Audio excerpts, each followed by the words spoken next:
अस्सलामुअलैकुम, क्या हाल है आप सबका। उम्मीद है सब लोग खैर वाफियत से होंगे, खुशबाश होंगे। अच्छा, बिना टाइम वेस्ट किए सीधा वीडियो पे चलते हैं। लास्ट वीडियो में हमने देखा था कि ट्रेडिंग की टाइप्स क्या होती हैं, किस चीज़ को हम ट्रेड कर सकते हैं, और हम इस चैनल पे किन पेयर्स को फोकस करेंगे, जो कि ऑब्वियसली नैस्डैक और गोल्ड होगा। अच्छा, इस वीडियो के अंदर अब क्या होने वाला है, अगर उसमें पुरानी वीडियो में कोई मसला है या कुछ समझ नहीं आता तो कमेंट करके लाजमी पूछे, बता दिया जाएगा आपको। अच्छा, आज की वीडियो में हम ट्रेडिंग टर्मिनोलॉजीज़ के बारे में बात करेंगे और ये देखेंगे कि ट्रेडिंग कहाँ और कैसे की जाती है। ये वीडियो बेसिकली एक ऐसी होगी जिससे आप रनवे पे आ जाएंगे, उसके बाद डायरेक्ट आपका टेक ऑफ हो जाएगा, फ्लाइट आपकी उड़ पड़ेगी ट्रेडिंग की। अच्छा, तो ट्रेड करने के लिए हमें जिन चीज़ों की ज़रूरत पड़ती है वो हैं ब्रोकर्स, एक्सचेंजेस या प्लेटफॉर्म्स कह लें, ठीक है। और ऑब्वियसली इंटरनेट और पैसे की ज़रूरत भी पड़ती है। खैर, पैसे के तो मैं आपको बहुत से तरीके बता दूंगा। अगर लिटरली अगर आप लोगों के पास 1 रुपया भी नहीं है लेकिन आपको ट्रेडिंग आ गई है, ठीक है, तो मैं आपको बताऊंगा कि ज़ीरो ज़ीरो इन्वेस्ट किए आप कैसे ट्रेडिंग स्टार्ट कर सकते हैं रियल उसमें। तो बेफिक्र हैं आप। अच्छा, ब्रोकर्स, एक्सचेंजेस और ट्रेडिंग प्लेटफॉर्म्स, अब ना इनको सिंपल अल्फाजों में बताता हूँ। सबसे पहले आ जाते हैं एक्सचेंज पे। अब एक्सचेंज क्या होती है? एक्सचेंज एक डिजिटल बाजार होता है जहाँ ना सब लोग बाय और सेल कर सकते हैं, ठीक है। यहाँ हर ट्रेड एक्चुअली में होती है और एक्सचेंज डिसाइड करती है कि किस प्राइस पे ट्रेड एग्जीक्यूट होगी। अब मिसाल के तौर पर जैसे स्टॉक मार्केट के लिए है न्यूयॉर्क स्टॉक एक्सचेंज या पाकिस्तान स्टॉक एक्सचेंज, ठीक है। क्रिप्टो के लिए बाइनेंस, कॉइनबेक्स, ओकेस वगैरह ये बहुत चलते हैं, बिटगेट भी, और ऐसे बहुत सी हैं। अच्छा, फॉरेक्स के लिए मल्टीपल लिक्विडिटी प्रोवाइडर्स होते हैं क्योंकि फॉरेक्स डिसेंट्रलाइज्ड होती है। लेकिन अब आपको इतना मुश्किल मुश्किल समझ नहीं आ रहा होगा कि अबे इसने क्या बोल दिए हैं लफ्ज़, और इतना तो समझ ही नहीं आ रहा। तो अब मिसाल देखना, मैं आपको समझाता हूँ। मिसाल के तौर पर यार, मान लो कि आप सब ने कोई फ्रूट ख़रीदना है, ठीक है। अब आपको फ्रूट ख़रीदने के काफ़ी सारे ऑप्शन है। या तो आप वो फ्रूट लेने जाओ डायरेक्ट मंडी के अंदर, ठीक है, या वो आप कार्ट सेलर या किसी सब्ज़ी फरोश जो घर वगैरह पे आता है या कोई पास दुकान है तो वहाँ से ले लो, ठीक है। अब अगर आप मंडी में जाते हो ना, ठीक है, सही है, जो भी फ्रूट आपको चाहिए, अनार अंगूर जो भी है, ठीक है, तो वो लेने अगर तुम सब मंडी में जाओगे, ठीक है, तो हम बोलेंगे कि तुम लोग एक्सचेंज पे चले गए हो, ठीक है। एक्सचेंज इज इक्वल टू मंडी, ठीक है। वो सारी मंडी जहाँ पे हर चीज़ का प्राइस है और कोई लोग भी ना कुछ भी खरीद सकते हैं। लेकिन अगर मैं सब्जी मंडी खुद जाने की बजाय किसी कार्ट फ्रूट सेलर रेडी वाले से ले लूँगा तो ये मैं बोलूँगा कि मैंने ब्रोकर से ख़रीदा है, ठीक है।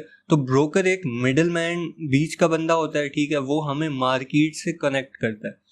अगर हम डायरेक्टली एक्सचेंज पर जाकर ट्रेड नहीं कर सकते तो ब्रोकर हमारा ब्रिज बन जाता है और ब्रोकर के थ्रू हम खरीदो फरोख्त कर लेते हैं। अब ब्रोकर ये कैसे करता है? ब्रोकर हमें एक ऐप या प्लेटफॉर्म दे देगा जहां हम बाय और सेल करेंगे। जैसे ही हम अपना ऑर्डर प्लेस करेंगे, बाय और सेल का बटन हमने दबाया तो वो ऑर्डर ब्रोकर के पास गया, ब्रोकर ने आगे सेम ऑर्डर प्लेस कर दिया एक्सचेंज के ऊपर क्योंकि उनका लिंक है, ठीक है। अब ये सब काम ना बहुत माइन्यूट सेकंड्स में हो रहा होता है, ठीक है। तो हमें अंदाज़ा भी नहीं होता कि मतलब 1 सेकंड दबाया, क्लिक किया और वो ऑर्डर उसके पास गया, वो आगे एक्सचेंज पे प्लेस हो गया और हमारी ट्रेड सामने एग्जीक्यूट होगी। अब जो काफ़ी मशहूर से ब्रोकर्स हैं, एक्सनेस बहुत फेमस है, उसके बाद आईसी मार्केट्स मुझे बहुत पसंद है, और उसके बाद एफपी मार्केट्स और ब्ला ब्ला, काफ़ी सारे ब्रोकर्स हैं। और याद रहे कि ये सारा काम ना ऑनलाइन ही होगा, आपको परेशान होने की ज़रूरत नहीं है कि भाई कहाँ मंडी वंडी बात कर रहे हैं, हमें कहीं जाके तो नहीं ट्रेड करनी पड़ेगी। हाँ, तो आज से कुछ साल पहले ये सब ऑनलाइन नहीं होता था, ठीक है। पहले रियल ब्रोकर्स पाए जाते थे, अब भी खैर पाए जाते होंगे स्टॉक्स के लिए, लेकिन पहले हर काम के लिए रियल ब्रोकर्स होते थे। उनको हम पैसा देते थे कि यार ये हमारा ऑर्डर प्लेस कर दे, ये हमारा पैसा है, तू ले ले, लगा दे, ठीक है। और फिर बाद में अगर लॉस हो गया तो ब्रोकर का गला पकड़ा होता था कि अबे भाई लॉस क्यों हो गया। खैर, मिस कराओ इसको। अच्छा, आपको एक्सचेंज या ब्रोकर ढूंढने के लिए मेहनत नहीं करनी पड़ती, ठीक है। मैं अभी आपको ना थोड़ी देर में सब बता दूंगा, तो जो भी आपको पसंद आया उसको ट्रेड करने लग जाना। अच्छा, इनके बाद आते हैं ट्रेडिंग प्लेटफॉर्म्स। अब ट्रेडिंग प्लेटफॉर्म्स क्या होते हैं? ये बेसिकली एक टूल की तरह काम करते हैं। यहाँ चार्ट देखना आसान होता है, एनालिसिस करना आसान होता है। हम अगर चाहें तो डायरेक्ट ब्रोकर पे भी ट्रेड कर सकते हैं, लेकिन ब्रोकर पे एनालिसिस करना मुश्किल होगा, क्योंकि ब्रोकर का जो प्लेटफॉर्म होता है वो उसका इंटरफेस ना थोड़ा डिफ़िकल्ट होता है। ठीक है, वहाँ पे सिर्फ बाय या सेल कर सकते हो तुम लोग। हाँ, अगर तुमने एनालिसिस करना है कि जी मैं देखूँ ये चीज़ ड्राइंग करूँ और ये देखूँ कि ये ऊपर जाएगी नीचे जाएगी, तो वो तुम बेहतर है कि ट्रेडिंग प्लेटफॉर्म्स पे करो, जैसे ट्रेडिंग व्यू, MT4, MT5, सी ट्रेडर वगैरह। ठीक है, इनका क्यों इन पे करो, क्योंकि इनका इंटरफेस सिंपल होता है और एनालिसिस के लिए काफ़ी टूल्स मिल जाते हैं। ठीक है, और मतलब बहुत ही बिगनर्स और कचरा वगैरह के लिए इंडिकेटर्स भी मिल जाएंगे। उनका फ़ायदा नहीं होता लेकिन मिल जाते हैं। खैर, तो अब मैं आपको बताता हूँ कि मैं क्या प्रेफर करूँगा आपको। ठीक है, क्या आपको किस प्लेटफॉर्म या एक्सचेंज उस पर करना चाहिए ट्रेडिंग। सबसे अच्छे ब्रोकर जो मुझे लगते हैं ना, उनमें सबसे पहले आता है FP मार्केट्स। क्यों? क्योंकि इनकी हिडन फीसेस नहीं है और इनकी ना वो लिमिटेशंस नहीं है, क्या उसे कहते हैं कि आपने मिनिमम आपके पास $1000 होना चाहिए तो तब आप ट्रेडिंग स्टार्ट कर सकते हो। यहाँ पे इजी सीन है, कुछ केसेस में तो $10 से भी कर सकते हो, कुछ में तो $1 भी अगर है तो भाई स्टार्ट कर दो ट्रेडिंग। लेकिन 1 से क्या ही होगा, 10 से क्या ही होगा। मिनिमम मैं प्रेफर करता हूँ आपको $100 तो होने चाहिए, कम से कम लाइव अकाउंट के लिए आपके पास $100 होने चाहिए। ठीक है, अगर नहीं है तो उसका भी हम करेंगे बात बाद में कि अगर नहीं है तो लाई कैसे जा सकते हैं या क्या, लेकिन मिनिमम होने चाहिए आपको।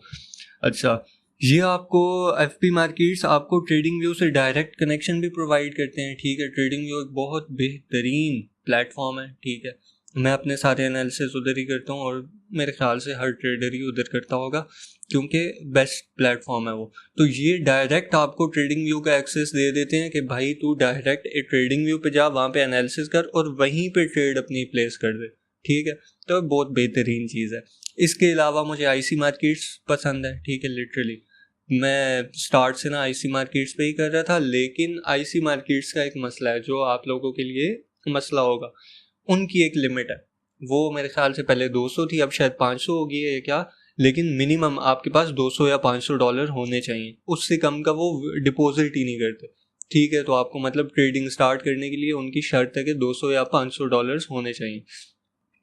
खैर, तो अगर आप लोगों ने अब अकाउंट बनाना है, ठीक है, कि आपने सेलेक्ट करना है कि कौन सा ब्रोकर, तो आप अपनी खुद रिसर्च भी कर सकते हो। ठीक है, वहाँ पे जाके इंटरनेट पे लिखोगे पाकिस्तान के अंदर लीगल ब्रोकर्स कौन से हैं। ठीक है, वहाँ पे एक पूरी लिस्ट आ जाएगी कि ये लीगल ब्रोकर्स हैं हमारे पाकिस्तान के, जिनको हमारी स्टॉक एक्सचेंज मॉनिटर करती है या उनसे रेगुलेटेड है। तो उनमें से कोई भी सिलेक्ट कर लो, उसके वो देख लेना कि स्प्रेड वगैरह ज़्यादा ना हो, क्योंकि स्प्रेड वो कीमत होती है कि सपोज़ आपने ख़रीदी कोई चीज़ 3400 से। ठीक है, तो वो आपको प्लेस, अगर आपने बाई किया 3400 से, ठीक है, तो वो आपको बाई दे देगा 3402 से। ठीक है, वो जो ऊपर का ₹2 है ना, वो बीच में से मार लेंगे। ठीक है, तो ये स्प्रेड होता है, मतलब ये जो फ़र्क होता है कि मैंने ट्रेड एक प्राइस पे प्लेस की लेकिन मुझे मिली दूसरी प्राइस पे, तो ये जो बीच का डिफरेंस होता है ना, ये स्प्रेड होता है। और इसका ये डिफरेंस काफ़ी ब्रोकर्स में ना बहुत ज़्यादा होता है। ठीक है, वो कोई 200, कोई 400, कोई 600 ऐसे ले के जा रहे होते हैं, और कोई न्यूज़ के वक्त इतना ज़्यादा कर देते हैं कि अगर आप ट्रेड लगाओगे कहाँ पे और मिलेगी कहाँ से। तो खैर, ये एक अलग डिबेट है। लेकिन आप लोगों ने अगर FP मार्केट्स पे अकाउंट बनाना है तो मैं आपको लिंक नीचे प्रोवाइड कर दूंगा। उस लिंक पे क्लिक करोगे तुम लोग, तुम्हारे पास एक सामने वो आ जाएगा पेज, उसके ऊपर अपनी इंफॉर्मेशन डालोगे, अपना नाम, नंबर, ईमेल वगैरह। नाम वो डालना है जो CNIC पे हो। क्यों? क्योंकि जैसे ही आपका अकाउंट बनेगा, ये नाम नंबर डाल के, उसके बाद वो आपसे वेरिफिकेशन करवाएंगे। वेरिफिकेशन में वो आपसे क्या लेंगे कि एक CNIC लेंगे। ठीक है, वो आपने उनको प्रोवाइड करना होगा, फ्रंट बैक दोनों साइड्स। ठीक है, तो वो फिर वेरीफाई करेंगे कि हाँ क्या ये बंदा वाकई रियल है या नहीं। ठीक है, उसके बाद दूसरी चीज़ वो आपसे लेंगे रेजिडेंस की, जो भी वेरिफिकेशन होगी, लाइक आपका इंटरनेट का बिल या घर बिजली का कुछ भी, कोई भी ऐसा बिल जो आपकी रेजिडेंस को जाहिर करे, मतलब जो आपके नाम पे हो। ठीक है, कि ये बंदा वाकई पाकिस्तान के अंदर रहता है कहीं। ठीक है, सिंपल है। तो वो अगर ना भी हो तो बैंक स्टेटमेंट से काम चल जाता है, लेकिन वो इस पे अगर आप लोग बोलोगे तो मैं पूरी वीडियो बना दूंगा कि कैसे यार ज्वाइन करना है, कैसे क्या करना है। ठीक है, तो फ़िलहाल के लिए इतना ही। नेक्स्ट वीडियो में अब मिलेंगे। नेक्स्ट वीडियो मैं बनवाऊँगा ट्रेडिंग व्यू के ऊपर, ठीक है। ट्रेडिंग व्यू पे आप सबको अकाउंट बनाना सिखाऊंगा, और उसके बाद उस पे जो मेन चीज़ें हैं जो हमें वो टूल्स चाहिए वो आपको स्टार्ट करवाऊंगा, और बस फिर आपका टेक ऑफ हो जाएगा। उसके बाद डायरेक्ट आपको एनालिसिस करके दिखाना स्टार्ट कर दूंगा कि भाई ट्रेडिंग करते कैसे हैं, क्या एनालिसिस करते हैं, ऊपर जाना है कैसे पता चलेगा, मार्केट ने नीचे जाना है ये हम कैसे फाइंड आउट कर सकते हैं। तो मिलते हैं नेक्स्ट वीडियो में, तब तक के लिए अपना ख्याल रखना और खुश रहो यार। अल्लाह हाफिज़।